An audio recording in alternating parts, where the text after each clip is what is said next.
I woke up before my alarm clock rang. It's my usual habit. At 6 in the morning, a refreshing breeze passes through the bedroom window from the still dim May sky. By my pillow lies the Bible I was reading late last night. My nightly prayers had become my spiritual anchor in these busy days. When I got out of bed, Chris, who should have been sleeping next to me, wasn't there. He must have worked late again. Such mornings had become more frequent lately. The white linen sheets showed no trace of my husband having slept there. Heading down to the kitchen, I first put whole wheat bread in the toaster and switched on the coffee maker. Meanwhile, I took ingredients from the refrigerator and started preparing Michael's lunch. Peanut butter and jelly sandwich, apple slices, carrot sticks. As I packed our son's favorites, my thoughts wandered to the empty master bedroom. In the early days of our marriage, we always made pancakes together on weekends. The morning sun gradually brightens the kitchen. Light streams across the newly renovated marble countertop, creating a warm atmosphere. But lately, I've been cooking alone more often in this spacious kitchen. "Mom, good morning." Michael's cheerful voice echoes from upstairs. Our 7-year-old son comes bounding down the stairs with his usual smile, unaware of my concerns. He's wearing blue and white striped pajamas, clutching his favorite baseball glove. "Good morning, Michael. Come down slowly." Despite my cautionary words, a smile naturally spreads across my face. With this child around, any anxiety seems to vanish. Our precious gift, received in our 10th year of marriage. The 7 years since Michael's birth had truly been our golden age. The living room walls are lined with photos documenting Michael's growth. Pictures of him as a newborn, his first birthday, the three of us in front of the Christmas tree. And the most recent family photo, taken this spring. Back then, we must have still looked like a real family. After breakfast, I drive Michael to Oak Hill Middle School. Before getting out of the car, he always gives me a hug. His small arms wrap around my neck, carrying a faint scent of baby powder. As I hand him his lunchbox, I study his profile. Everyone says he has Chris's gentle eyes, but his smile resembles mine. "Do you have baseball practice today?" "Yes. I'll do my homework at Grandma Betty's house after school, then go to practice. I'm going to finish the dinosaur Lego I started yesterday."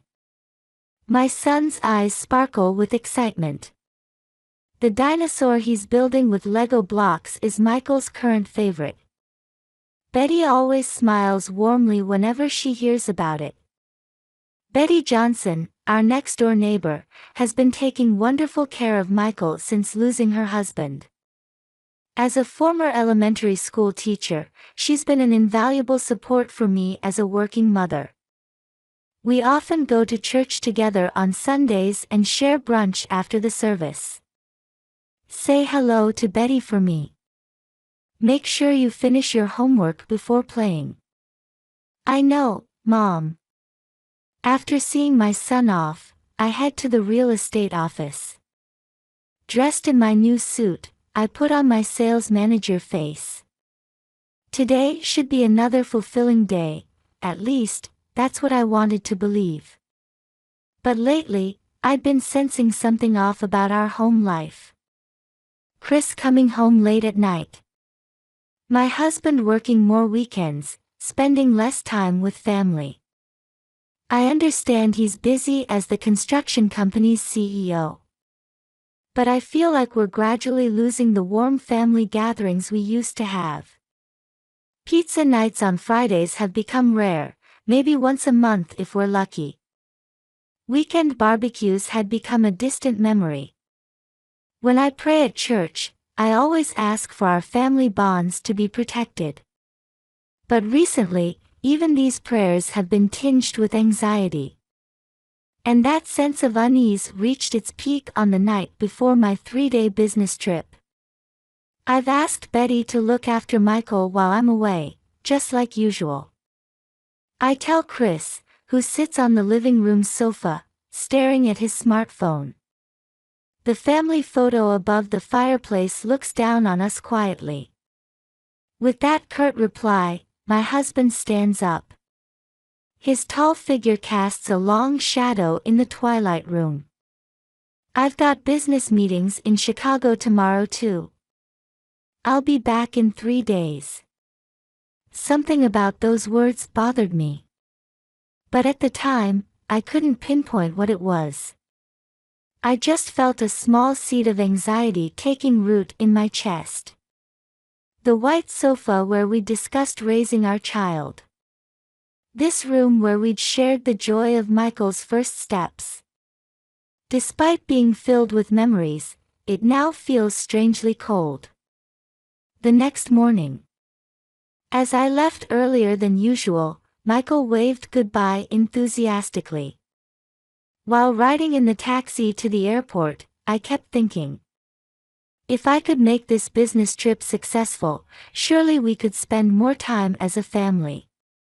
We could definitely turn things around for the better. With such hope in my heart, I left behind the Boston streets gleaming in the morning sun. The business negotiations were more successful than expected. Mrs. Wilson, that was an excellent presentation. Especially your proposals emphasizing environmental considerations and community contributions, exactly what we were looking for. Across the heavy wooden conference table, the client's smile beamed. In just 3 days, I'd secured our largest project yet. With this achievement, a promotion seemed within reach. Then we could have more family time. I'm looking forward to our future developments. We'll discuss the contract details next week. In the sunlit conference room, the client's executive firmly shook my hand. My heart swelled with joy and relief. In the car heading to the airport, I was already thinking about souvenirs for Michael. I hoped I could find a dinosaur figure he'd like at the airport. With a smooth flight, I should have been home by 8 a.m. I might even be able to give Michael good news before sending him off to school. That's what I thought until the announcement came. We sincerely apologize. Due to adverse weather conditions, there will be a flight delay. Looking out the window, I saw gloomy gray clouds spreading across the sky. I took out my phone and gazed at Michael's photo. My son smiling broadly in his baseball practice uniform. Encouraged by that smile, I let out a deep sigh. I'd already sent Betty an email first thing in the morning. In the airport lounge, I kept checking the time repeatedly. The departure times on the electronic board changed one after another. The surrounding passengers grew increasingly irritated. By the time we finally boarded, we were already 3 hours behind schedule. While checking work emails on the plane, my phone battery rapidly depleted. Just before landing, the screen went dark. The charger's in my suitcase. When I got into a taxi from the airport, it was already past 4 p.m.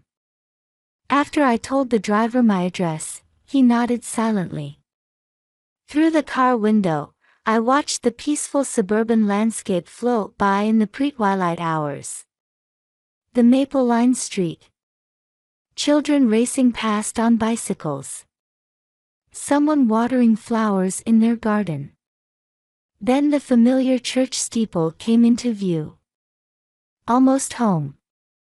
Michael must be doing his homework at Betty's house. What? When the taxi turned the corner, my spine froze. 2 police cars in front of my house. White and blue lights flashing ominously in the still bright afternoon air. A crowd of people gathered around. What appeared to be reporters with cameras. Neighborhood housewives clustered together with worried expressions. "This is fine here." I could hear my voice trembling. I got out of the taxi mid-route and hurried toward the house. The usually unremarkable asphalt slope now felt unusually long. The wheels of my suitcase rattled against the ground. People's gazes converged on me. Some faces I recognized. Mothers I meet at PTA, neighbors I see at church. But no one tried to speak to me. "Amy." I turned around to see Sarah from across the street running toward me. Her usually bright expression showed tension I'd never seen before. The sympathy in her eyes heightened my anxiety even more. "What happened? Michael? Is Michael safe?" My voice rose higher. My questions became incoherent. The police car lights cast an ominous blue glow. Two uniformed officers discussed something in front of the entrance. I could see guns at their sides. Yellow tape surrounded my house. At that moment, I felt all the blood drain from my body. Michael. Where was my son? He should be at Betty's house. But why were the police here? Why all this commotion? My heart pounded like a drum roll. The smile I'd seen on my son's face before leaving for my business trip flashed back in my mind. Forcing my trembling legs to move, I rushed toward the officers. "I live here, where's my son? Where is my son?" One officer exchanged glances with another. Their expressions carried an indescribable weight. A senior officer, seemingly a veteran, stepped forward. "My son must be inside." My scream carried a desperation that didn't seem like my own voice. My suitcase fell and rolled at my feet. My makeup must be ruined, but I didn't have the luxury to care about such things. "Ma'am, please stay calm and listen carefully." The officer's low voice resonated. At that moment, the front door opened. A strong smell of gasoline cut through the twilight air. My feet naturally moved toward the entrance. The hallway leading to the living room. The space that should normally be wrapped in warm light was now dominated by an eerie darkness. The entrance mat was torn, and the vase lay shattered. On the wall, something was written in red letters. It looked like it had been written with lipstick. The distorted letters seemed to glare at me. "You don't deserve to be happy." My eyes fixed on the torn family photo. A picture taken at Christmas. Michael beaming widely, Chris and I embracing our son. Now it was ripped to shreds. On the floor, Michael's baseball glove lay ruthlessly trampled. I ran through our ransacked home, calling out my son's name repeatedly. Up and down the stairs, checking closets, bathrooms, the basement. But my son was nowhere to be found. Furniture was overturned, drawer contents scattered across the floor, terrifying words written all over the walls. All of it amplified my anxiety. The senior officer gently grabbed my arm as I was losing my composure. His kind expression, flecked with gray hair, gave me a slight sense of security. "Mrs. Wilson, please calm down. Your son is safe.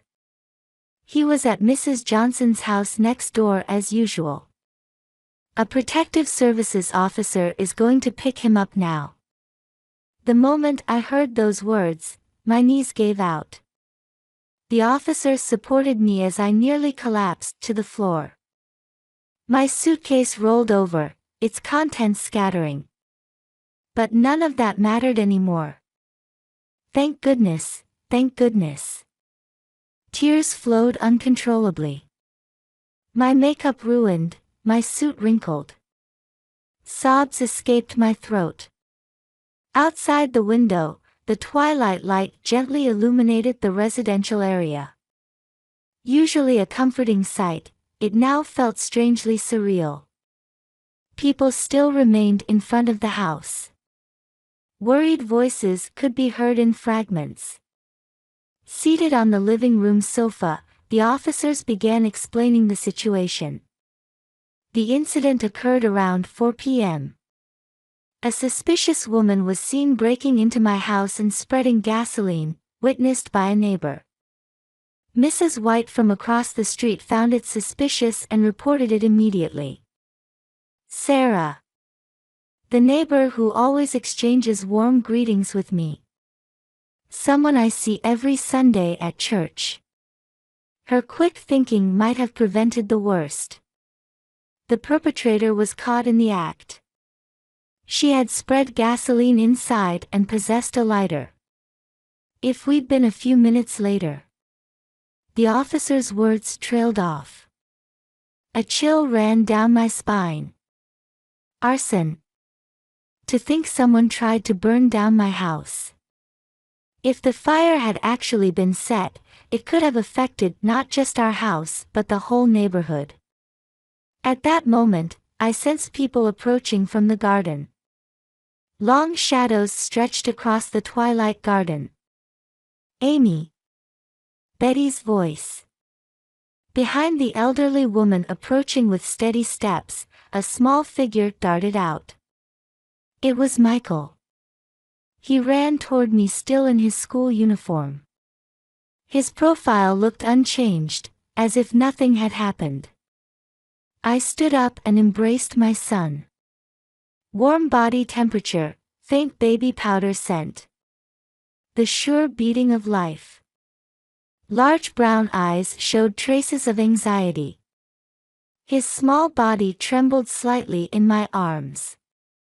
Mom, is the house all messed up? What about my Lego?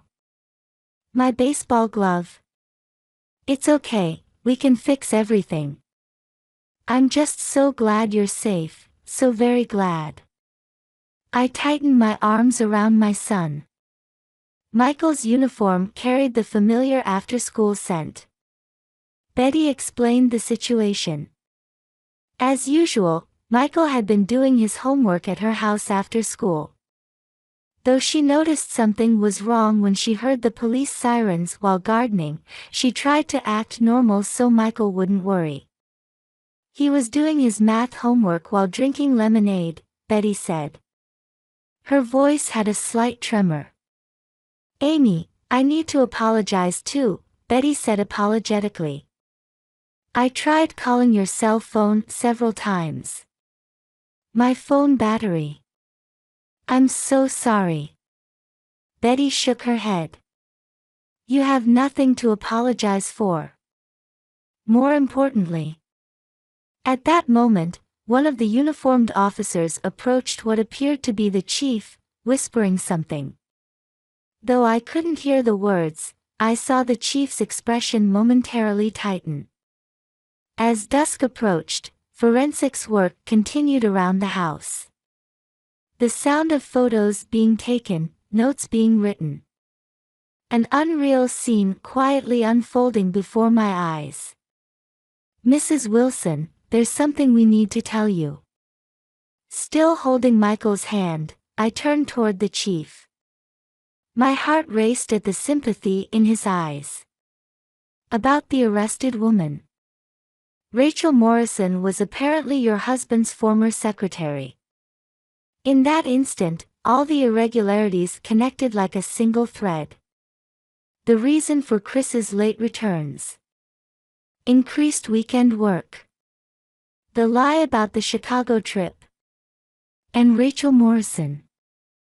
In my memory, vague discomfort took shape. According to her statement during questioning. The chief carefully chose his words. The suspect Morrison appears to have been in an intimate relationship with your husband. She claimed she was promised marriage, but... Betty placed her hand on my shoulder. I felt its warm weight.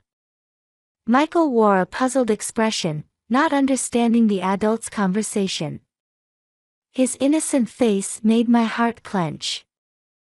Recently, your husband apparently went back on his promise. She became mentally cornered by this. My mind went blank. My ears rang. 10 years of married life. Days I thought were happy. A husband I believed loved me. Had it all been a castle built on sand? Memories shattered like glass. Rachel targeted your absence. The chief's explanation continued. But my heart had already lost the capacity to process his words. The threatening words left on the wall now held a different meaning. One thing remained certain. The warmth of the small life still holding my hand. My trembling fingers gripped Michael's hand more tightly. Mom, I'm hungry. Michael's innocent voice brought me back to myself. I gently stroked my son's head. Tears welled in my eyes. But I couldn't cry now, not in front of this child. Yes, let's stay at Betty's house. Until our house is cleaned up. Betty quietly nodded. Her gentle smile made me feel saved.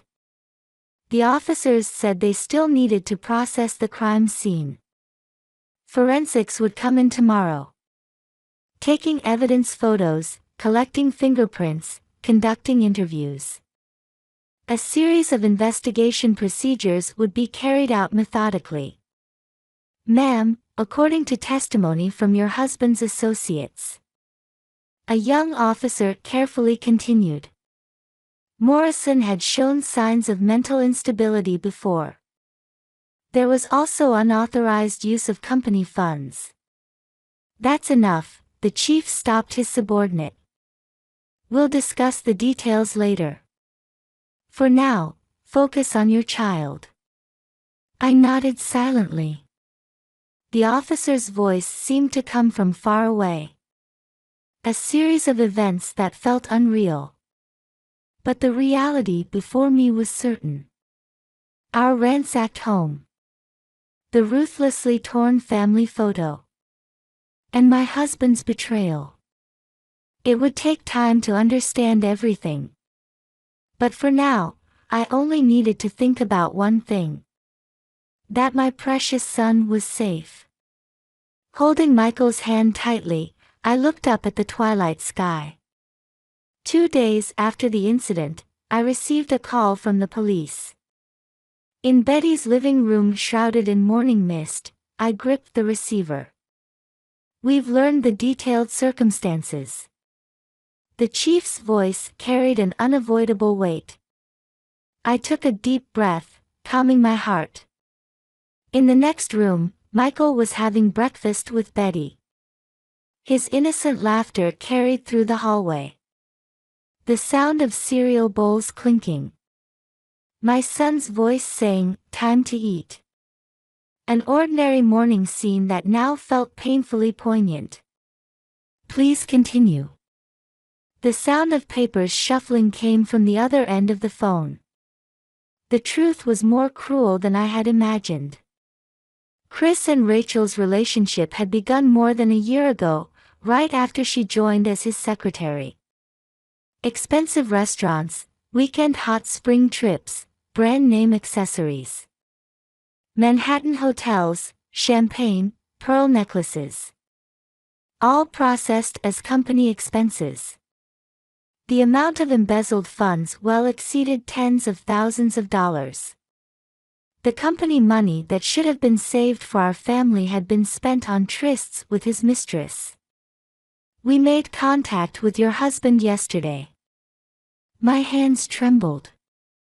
This would normally be the time I'd be making coffee. But now, I didn't even have that luxury. He was in Florida, not Chicago. He was supposed to be with Rachel. But he ran away alone, leaving her behind. The marriage promise, words of love, all lies. After promising to start a new life together, he ended up betraying her too. According to Morrison's testimony, she was told everything last weekend. Your husband said he would end their relationship and return to you. However, that was just an excuse. Chris had abandoned her and planned to flee with the company's money. A substantial amount had already been transferred to a bank account in Miami. She was mentally cornered and decided on revenge. The chief's voice continued. Rachel had tried to burn down my house to hurt Chris. But the one who would have truly been hurt was an innocent child. Was the ruthless destruction of Michael's room an expression of her twisted love? That night, we had an unexpected visitor. Amy, Betty said softly. Chris is here. I caught my breath. Through the parlor window, I could see my husband. His usual neat navy suit. But his expression showed an unfamiliar coldness. Perhaps just back from Florida, his slightly tanned skin was illuminated by the indoor lighting. Where's Michael? Sleeping upstairs. Betty nodded and showed my husband into the parlor. We need to talk. A thick silence fell between us across the table. The space that should have been filled with love was now dominated by cold tension. The house repairs will be covered by insurance. As for the company, I have my own thoughts. Your thoughts?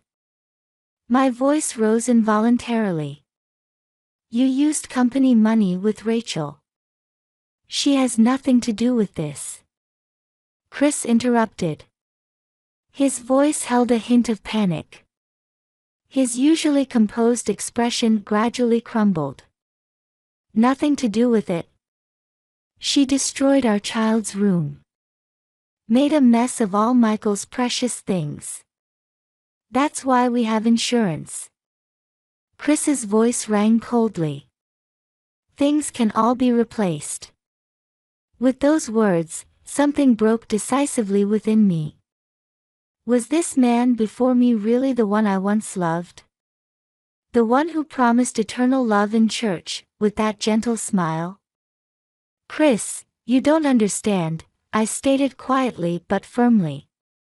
There are things insurance can't fix. Like trust, promises, family bonds. Don't get sentimental, my husband stood up irritably. I have my side of. Sit down. My voice rang ice cold. We're not finished talking.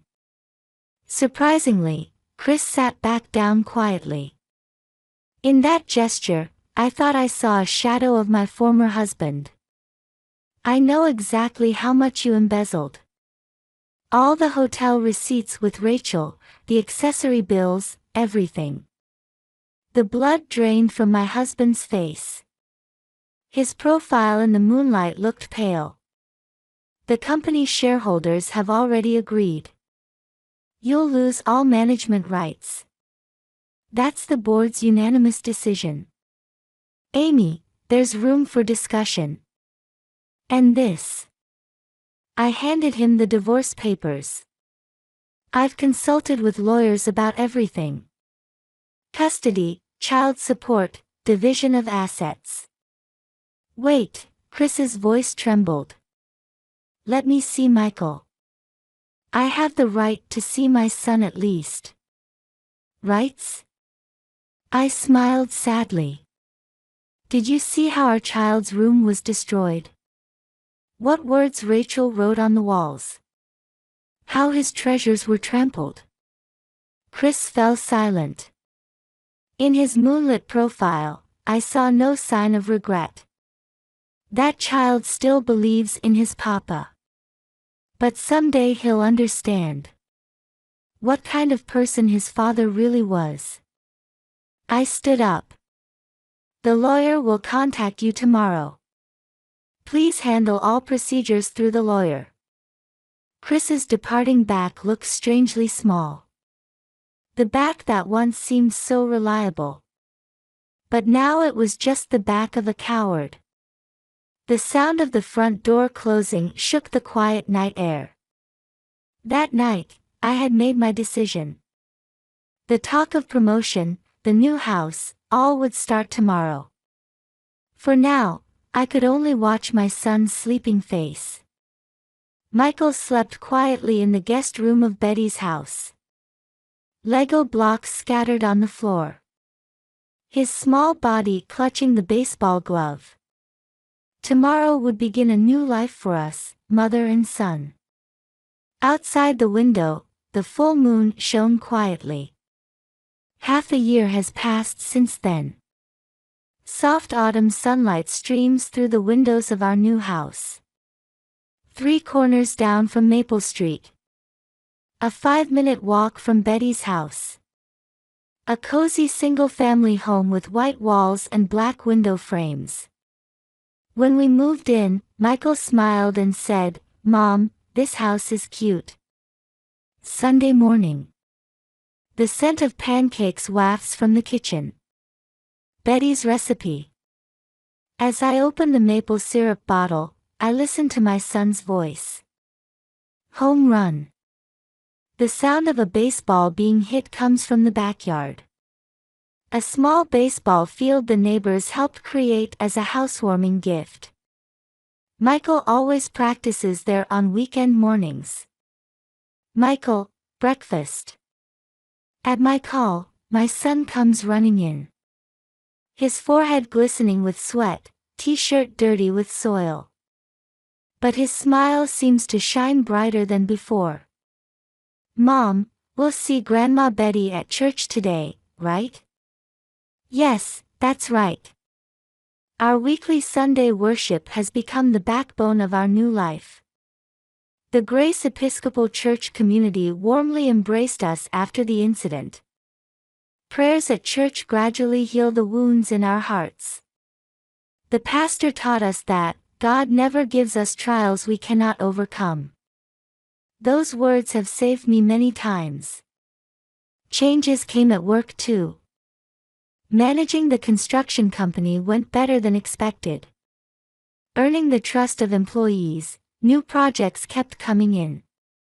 Next month, we'll begin developing a new environmentally conscious residential area. "Amy, your judgment was right." An elderly executive told me so at the board meeting. One by one, we clear away the negative legacy Chris left behind. It hasn't been an easy journey, but I feel a definite response. After the incident, I learned many things. What true strength is. What family bonds are. And the importance of community. Betty remains an unwavering support. "Amy, you're a strong mother," she always encourages me.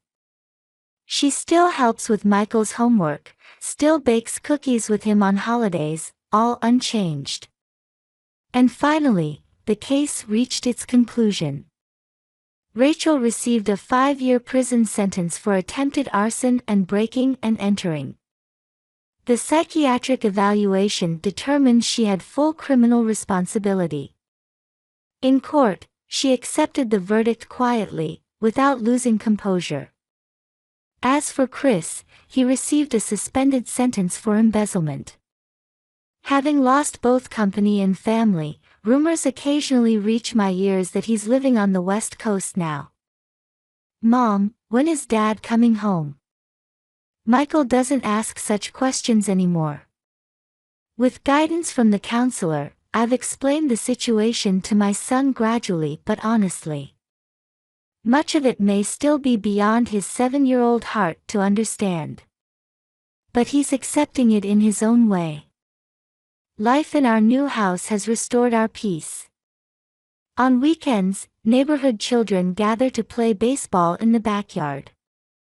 Michael has made new friends at the church Sunday school. "Mom, I got another perfect score."